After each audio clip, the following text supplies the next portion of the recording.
முன்னாள் அமைச்சர் செங்கோட்டையன் தாவேக்கால இணைஞ்சிருக்காரு சார். இப்போ அவர் இணைஞ்சு 10 நாள் ஆகுது. நீங்க இப்ப வந்து ஹாட் நியூஸ் என்ன இருக்குல்லன்றதுனால அவரு வாச்சாத்தி சம்பவத்தின் போது தனிப்பட்ட முறையில அமைச்சராக இருந்த போது அவருடைய செயல்பாடுகள் சொல்லி சில குற்றச்சாட்டுகள் வருது. அவருமே வாய் திறந்து பேசியிருக்காரு.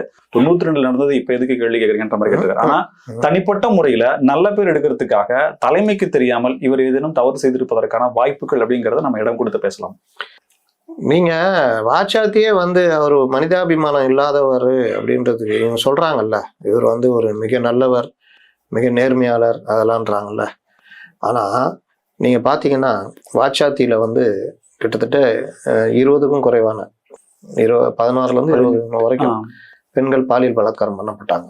பாலியல் சீண்டல் தனி, இது இல்லாம கைகால உடைக்கப்பட்டது, தாக்கப்பட்டது, அவர்களுடைய விளைநிலங்கள் அழிக்கப்பட்டது, அவங்களுடைய பொது கிணறு இருக்குல்ல அது சுத்தமா அது தூர்த்து போறது என்னென்ன வேலைலாம் அதெல்லாம் பண்ணாங்க. செத்து போன நாய் இது எல்லாத்தையும் உள்ள போடுறது, பாட்டில் எல்லாம் உடைச்சு உள்ள போட்டது, குப்பை கல்லு கில்லுன்னு எல்லாம் அள்ளி போட்டு அந்த கிணறையே ஒரு வழி பண்ணாங்க. இந்த மாதிரி அவர்களுடைய கொடுமைகள்லாம் அவ்வளோ.